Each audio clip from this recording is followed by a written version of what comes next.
Curipod's a great way for you to individualize learning and collect data on what your students are doing. To get started, we're going to look at generating a lesson in Curipod.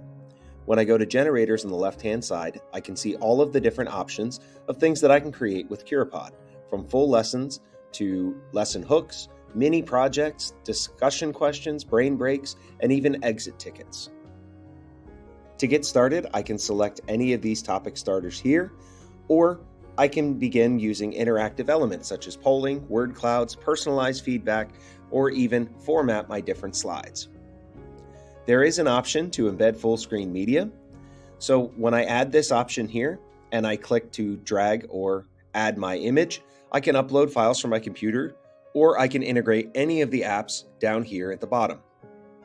YouTube is a particularly popular one. They also give me options to add GIFs or some different backgrounds.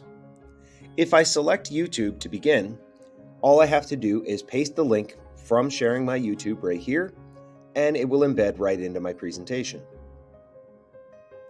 Again, just paste the share link here, and you're good to go. I also have an option to upload files to change my background, select pre-made backgrounds, or I can choose the color scheme that I want for my different presentations. To add a slide, I simply click plus at the bottom here, and I can reorganize my slides or edit them however I need. I also have an option to upload things from my computer, such as PowerPoints or PDFs. At the top of my page, I have an option to select settings for my presentation or go home. There's also an option to automatically create lessons. Any of my lessons, I can use the ellipses to see the data or delete the presentation. So now I'm ready to begin my creation. On my generic home screen, here I have option to go home. I can see the lessons that I've created, the data that my students have input as a result, or I can create a team. Creating a team allows me to collaborate with other people. So all I have to do to generate a lesson from scratch would be to put it into the lesson generator here, select the grade level that I want, and if I'm not sure what to ask, they do have an option to select here to inspire us for things we want to investigate or talk about. But today we're going to do volume. I put in my topic, my grade level, and if you have any specific standards or learning objectives, that really helps us specify the lesson. Once I have my information, I click Generate Lesson, and this does take about 10 seconds or so. And there's my lesson, made completely from scratch. When I select the lesson, you can see that it's laid out a very interactive presentation with really good information generated from an AI bot. So now I can look at the different slides and edit them however I see fit.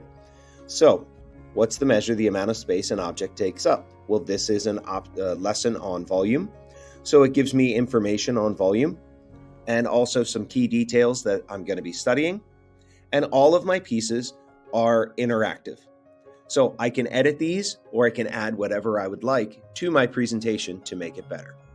You can see in the presentation that they really do like collaboration between students. So as I go through my lesson here, I can edit slides.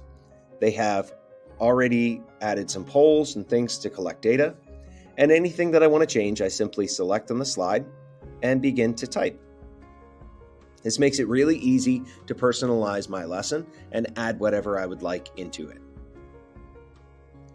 Once I have my slides the way that I would like them, I share my presentation using the share button in the top right-hand side. They have an option to copy the link, and I can embed this right into Schoology or share it as an update or an email with my students. And you can see when I present, I can see all of my slides and an option to link my students directly to my presentation.